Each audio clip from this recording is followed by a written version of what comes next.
Hi, Survivor community. Welcome to Survivor Chat. My name is Heather Banks. I'm an 11-year cervical cancer survivor, a wife, a mother, a teacher, a survivor ambassador, and Survivor's lead advocacy educator. At Survivor, we feel super strongly that knowledge is power. And one of the ways that we love to get information out to our community is with our Survivor Chats. Survivor Chats are simply meant to connect you with experts, to help you gain some new insights, some information, and maybe even hopefully some new perspective.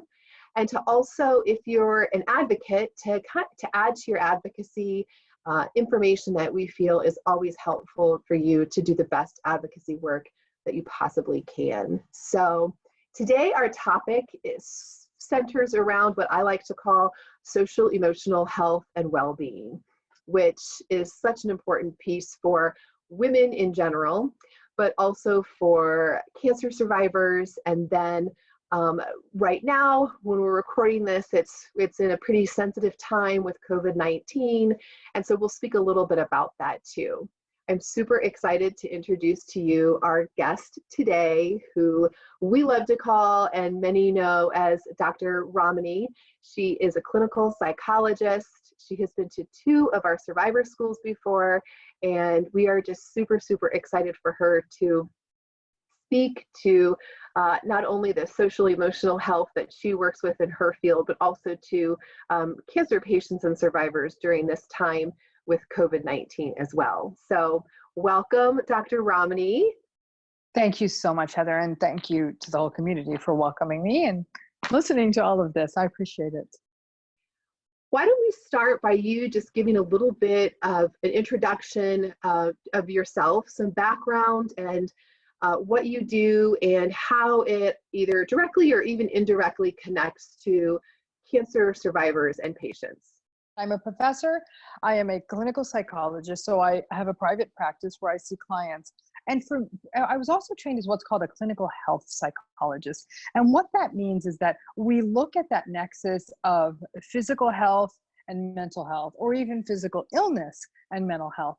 And in that space, and where I really think that, originally Tamika and I had connected and had come to Survivor School, is this idea that when people are going through a health issue, that is a massive stressor that not only is taking a toll on their body, but it's taking a toll on their mental health. There's a tremendous amount of uncertainty. There may be other issues like stigma. There may be pre-existing psychiatric conditions like anxiety, depression, substance use, you name it.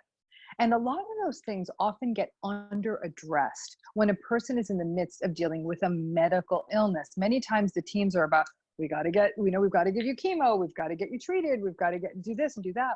But this idea that you're this whole person can sometimes get lost. Now that the medical field has gotten better and better, leaps and bounds in the last 20 years. But this area I was trained in really looks at those 2 issues. In fact, some of my early published work was on cervical cancer screening in college students and looking at ethnic differences and issues around that. So I've also worked in the area of HIV for years, again, looking at the issue of mental health and then the kinds of health behaviors people engage in around something like adhering to medication or preventing getting HIV and all of that. So that's the space I've been working in. And then more recently, my work is much more on relationships and very specifically sort of toxic relationships. And those have a tremendous, tremendous impact on people who are living with health issues. People who are living with health issues, including cervical cancer, require support. And being in a relationship that's not only not a source of support, but maybe a source of conflict and antagonism actually can result in poorer health outcomes for people. Yes, you do so much great stuff. And I know you've got lots of really great stuff out there in terms of YouTube and some books out there, which are just, it's fascinating to see all of the different realms that you kind of touch to when it comes to, again, what I like to call our social emotional health and well-being. Let's talk a little bit, if we kind of push to the side COVID-19 and the kind of world that we're in right now, if we push that to the side for just a second, talk a little bit about what, in all the work that you do and the experience that you have, what are your main messages for, number one, just women in general, And then Uh-huh. number two, cancer survivors. What are your main messages? And you're saying in the light of COVID-19, correct? Yeah. Yeah. I mean, I would say number one is that I'm almost overwhelmed by all the mental health guidance I'm seeing out there in the face of COVID-19. And one of the biggest concerns I have about this huge proliferation of information is that sometimes it assumes that one size fits all. And there's 7 billion people on the planet, and there's 7 billion different stories of how we're all dealing with this. Some people have endured catastrophic loss and may have lost friends or family members. Some people have endured the discomfort of being sick themselves, and for people who may have co-occurring health conditions, that might put them in a more precarious position. But a lot of people are dealing with different kinds of anxieties and stressors, and those are all over the map. And I think for women, it's to understand, I have to tell you, I think this thing, COVID-19 has tested women in a way. We're already being tested. And now I am hearing of women who are working at home, cleaning the house, because you can't bring someone in to clean the house, and taking care of kids and homeschooling them. And people are saying, oh no, we really fought to get this right. And then and now here we are. So I think, I mean, again, I don't want to be genderist, and I'm sure there's many, many men out there who are stepping up to the plate.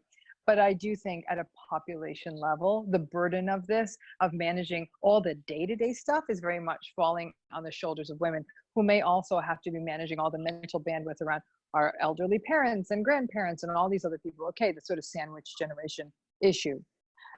But I do think, though, that because of that, women may be differentially impacted by the anxieties and the stressors involved in what COVID-19 has brought to our lives. And so I have to say that, again, at the risk of being genderist, which I don't mean to be, again, I have a lot of respect for a lot of men who are stepping up. A lot of families are also about to endure a lot of financial insecurity. One or both members of the family may have lost their employment. This may have huge ramifications for paying the bills. What happens when people start getting back to work? Will they have to go back to work, but schools aren't open yet? So I do think women are often carrying sort of the burden of all of that. Yeah, I think I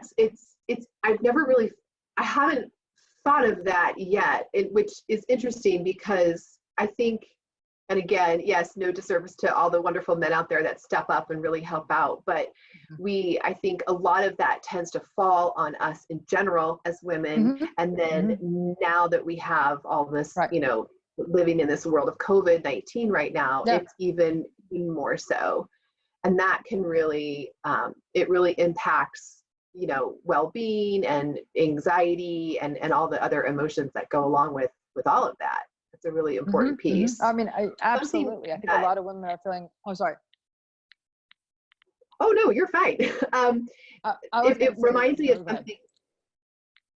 It reminds me of something. A woman in our a community, actually a few women, have spoken up recently in some of the social chats that we've done recently about how they're so and so long of a cervical cancer survivor, and then just with knowing that their immune systems are compromised and whatnot, there's just this heightened sense of anxiety around COVID-19 and maintaining their health and their family's health, but specifically as a cancer patient or survivor. Yes. The anxiety is heightened. What do you have in response to that, or what are some strategies that they can maybe do to kind of, I don't know, to help with that anxiety that is a little bit more heightened now for them? It's very real. I mean, again, people who have co-occurring medical conditions and anything that might put them at greater immune compromise, that's actually fear. Fear to me is much more in response to a real stimulus. Anxiety is often worrying about something that may not be happening. It's like, what if, and for that reason, one of the primary strategies that's being sort of touted out there for managing all the anxiety around the pandemic is mindfulness.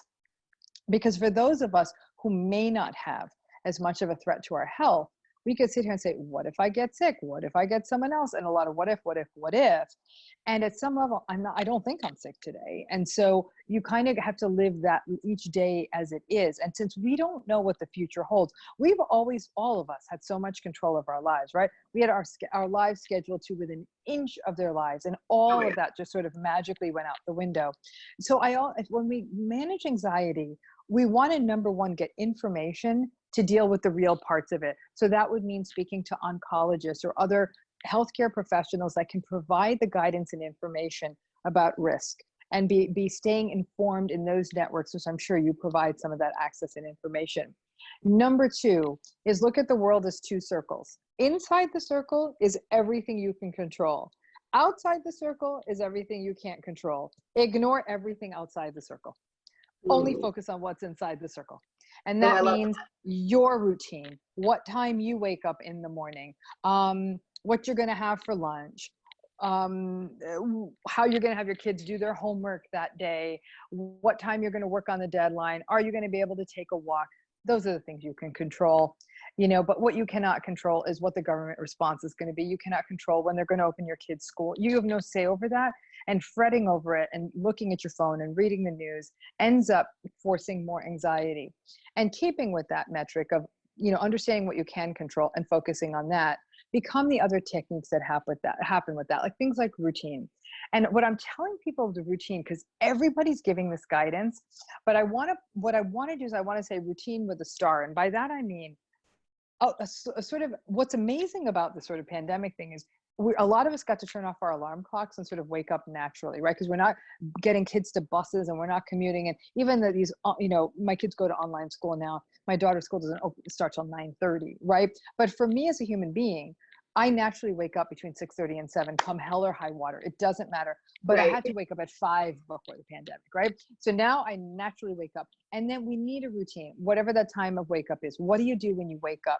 What is something else? Some people might take a walk. Some people might exercise. Some people, whatever you do, have that routine, have a place to start from, and then kind of chunk out your day. Maybe have your morning goal, then there's lunch, have your afternoon goal, and then there might be exercise, activity, mindfulness, meditation, whatever, dinner, and then something pleasant in the evening. So, but when I say morning goal and afternoon goal, morning goal maybe clean your closet. Morning goal maybe get the report written for work. Morning goal maybe get your kids through their homework. It's going to be different for everyone. By making it a bit more amorphous, your day has a predictable texture to it, and that helps a lot. The mindfulness piece is huge though, because one of the techniques I've been sharing with everyone, and something I've done since the beginning of the pandemic, was we've been all told, wash your hands, wash your hands, wash your hands. Why can't we turn hand washing into a wonderful mindfulness ritual? We should be washing our hands for 20 to 40 seconds. I tell everyone, if you can, if it's possible, and you might even have to fake it by putting essential oil in your soap. Ideally, your soap has a smell you like. And then get the temperature where you want it. For that 20 to 30 seconds while you wash your hands, close your eyes.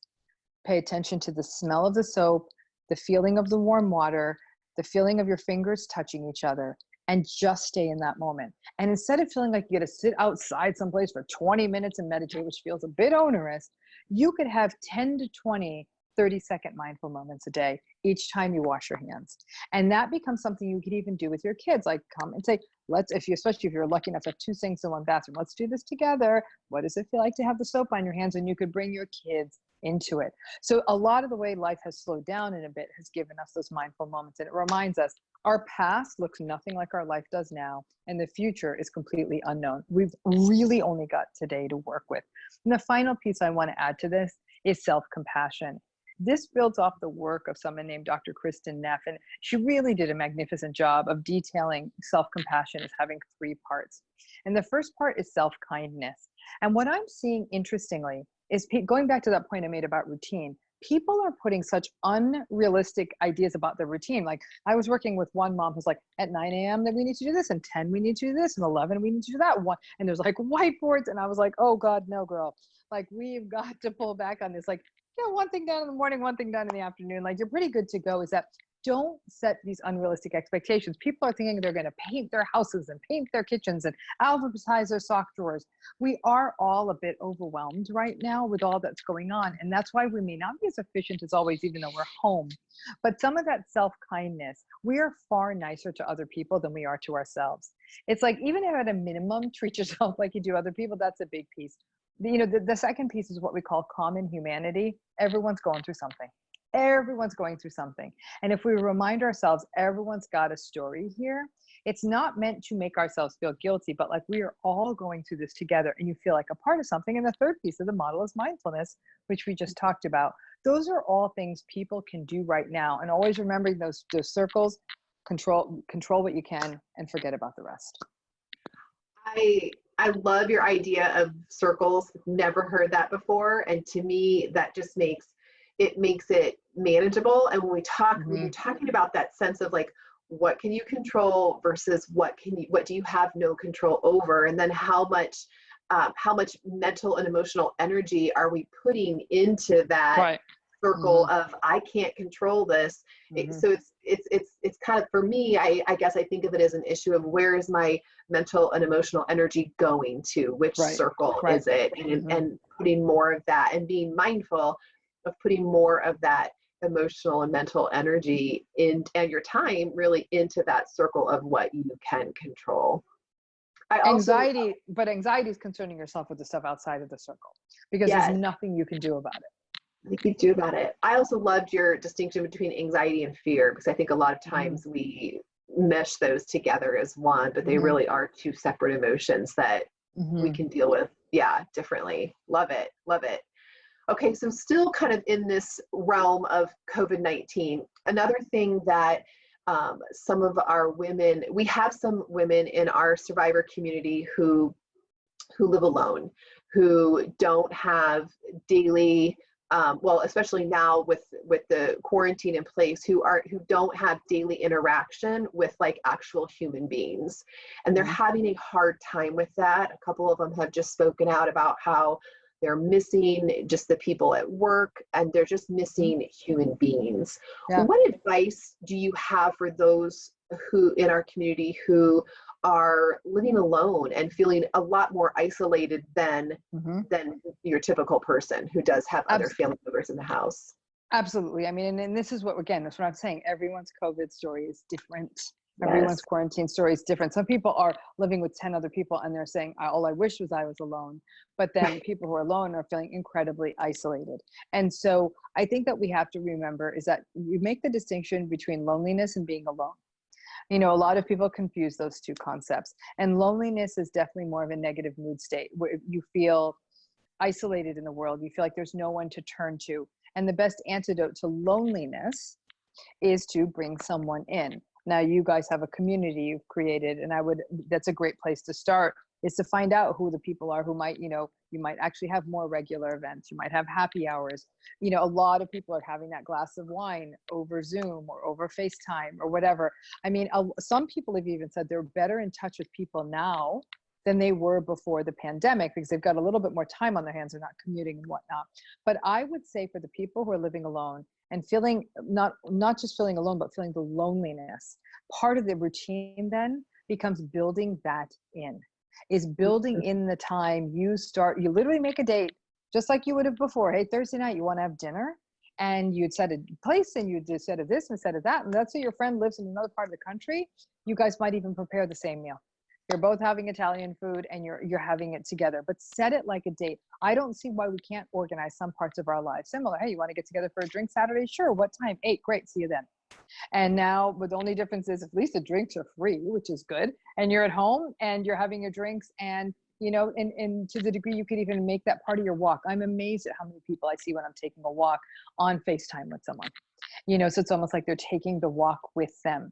And then a person could actually kind of see where you are, especially if they don't live where you are. But I would say that for people who are living alone, they have to be what we call more intentional or agentic, really reaching out and making that, but treat it like the old days of making it happen. If they have coworkers they like, get those coworkers on a call.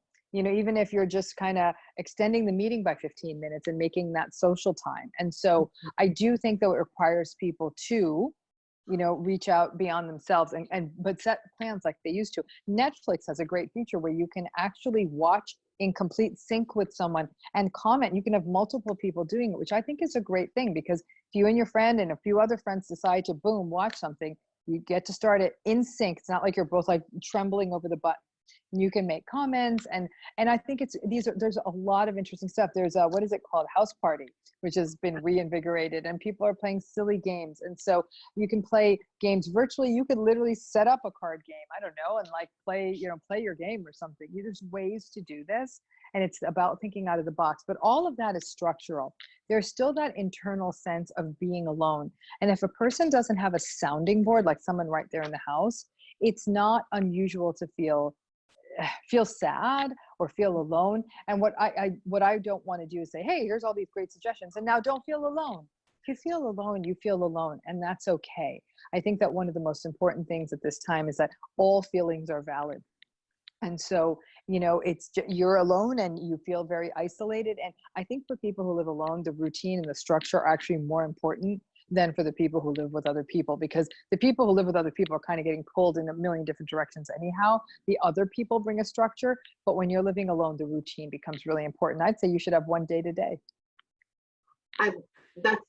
That's great. And I also think that building it into their routine, is going to give them more sense of control. Yeah.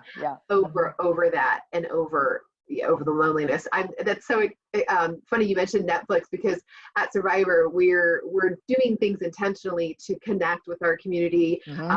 We had a call last week. We've got like a cocktail thing this week. We've got a tea time scheduled in a couple of weeks. And one of the ladies on our leadership team mentioned the Netflix. She's like, we should have a Survivor watch party and watch something on Netflix. So so we're definitely doing that, and hopefully it's making a difference within our community.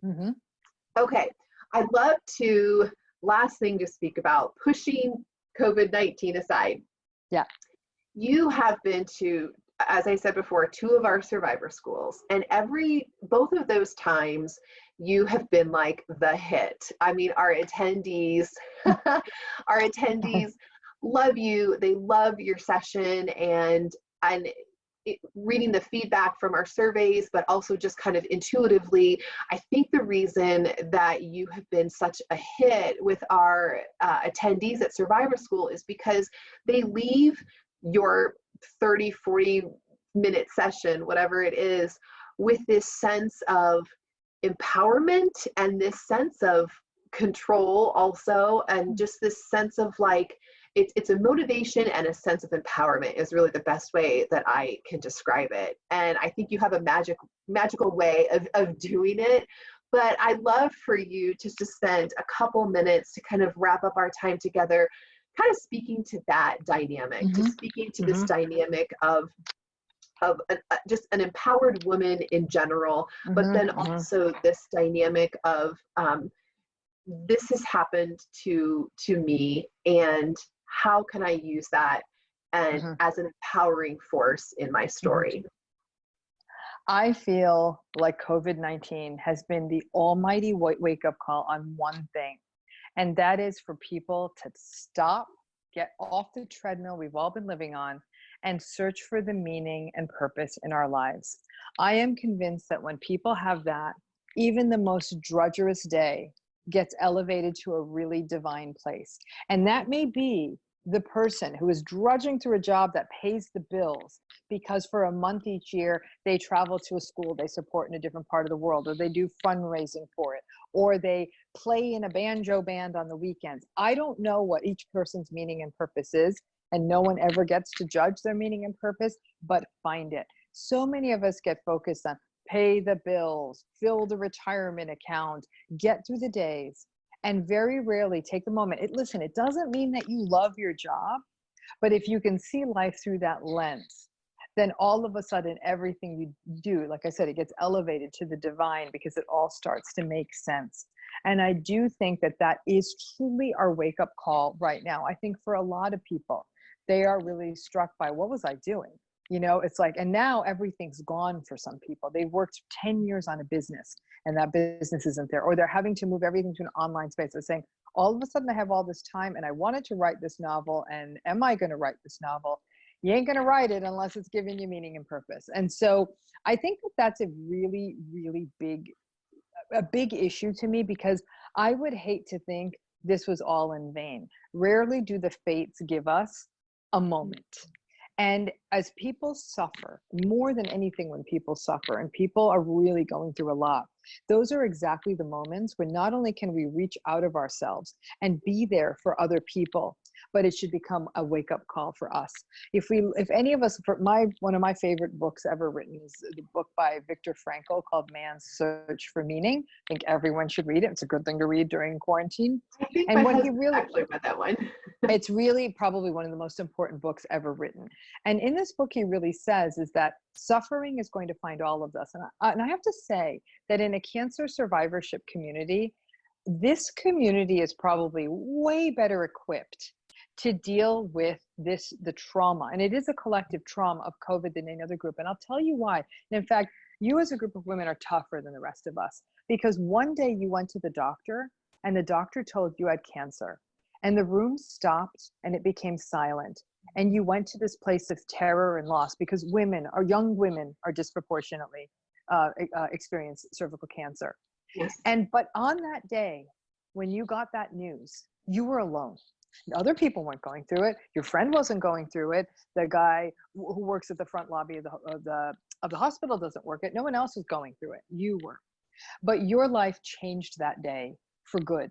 And you had to walk into an entirely different future, honestly, alone, until you found communities like Survivor. That said, in our world together, we had that happen. In early March in the United States, and February in other parts, the whole world stopped.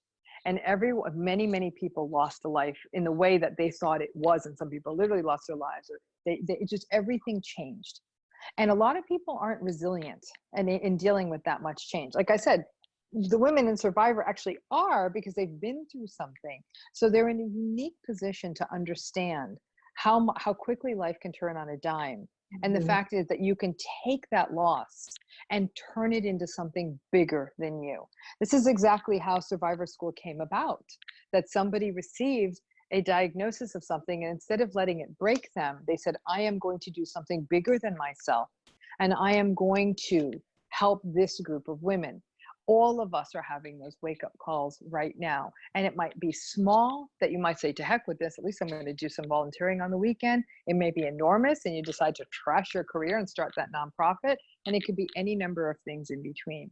But I do think that I would hate to see people sacrifice this opportunity to really step up to that kind of a plate in ways big and small, on what a person could do and what one could lift from this kind of an experience. And it's and like I said, I view it as a wake-up call for all of us, as saying like, okay, this whole thing can turn like that. You guys already knew that. And many of you already made those kinds of changes. Here's take 2 to make those changes again. Thanks for that reminder that we've kind of we have been through something like this. And for me, that resonates with me because it makes me really kind of think back to and almost like pull back more into my mind right now of like, what tools and what strategies did I use when I was diagnosed to get through it? What people did I lean on to help me through that difficult time? You know, we've already done that, like you said. Done it. The strategies and the feelings and the things that we did, while we might not necessarily use them as much right now, they're still with us, and we carry those tools with us. And so to tap back into those is a great, that's just a great reminder, I think, for all of us, that we've got what it takes, and we're very resilient, and we can get through this, and we can figure out ways to manage it as well. Without, and I say that not sweeping over the fact that this is hard and this is difficult, and it does bring up a lot of emotions that are super valid, and every emotion is a valid emotion, and but kind of tapping back into what tools and strategies and people did we lean on and use when we were first diagnosed, and how can that help us through this time? Thank you. Exactly. Before we wrap up, I do want to remind our Survivor community all of the really great ways that you can stay in touch with us, we've got our Facebook group. We have two Facebook groups. We have a Survivor Facebook group, and we have a group for cervical cancer survivors called I'm a Survivor. We've got Twitter and Instagram is I'm a Survivor, and we've got a YouTube channel with Survivor TV. You can always email us at info@survivor.org, and then we also have a really great website. It's www.survivor.org, and it's a great place for safe and accurate information, to keep tabs on like what's happening, what events are going on in the survivor community, a lot of them virtually now, and also the stories. We have so many stories on there of survivors, and we keep loading new ones up all the time because women submit their stories to us, and we love it. So those are just some ways that you can stay in contact with our survivor community. And I know, Dr. Ramani, you have a lot of great stuff too. I mentioned your YouTube channel before, but what are some great ways for people to stay connected with your work? Yeah, absolutely. Always go to my website because it's sort of a clearinghouse of everything I do, and you can get to things like my social media and my YouTube and other talks I've given, and that's drramani.com, which is DOCTOR-RAMANI.com. My YouTube, we post to it, actually now we're posting every day, and that is at Dr. Ramani, DOCTOR-RAMANI. I have 2 books. One is called Should I Stay or Should I Go? I actually have 3 books. The last 2 are called Should I Stay or Should I Go? Surviving a Relationship with a Narcissist.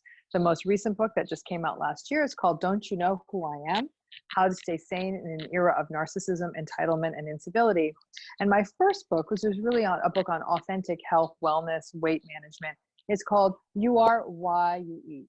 Change your food attitude and change your life. So, again, my more recent work is on sort of difficult, toxic relationships and how to manage them. And hopefully I hope those resources are helpful to people. And also you can find me on a platform called MedCircle, MEDCIRCLE, which is a digital mental health platform where I also have a lot of content. Awesome. So much great stuff. You are so wonderful. I hope you know how much our survivor community appreciates you and all the work that you do, and everything that you've done too. And hopefully we'll get you back maybe to another survivor school here pretty soon. I would love that. I would love that. Thank you so much. I'm honored that you asked me to be a part of this. And I really do wish health and safety and sanity and serenity, not only to you and your family, but to everyone out there in the survivor community. Thank you. Thank you. Thank you. Thank you to our survivor community for watching this Survivor Chat, for tuning in. We have a lot more great stuff coming your way in future Survivor Chats. Until then, everybody take care and be well. And don't forget that we have lots out there in our survivor community to support you and to help you in any way.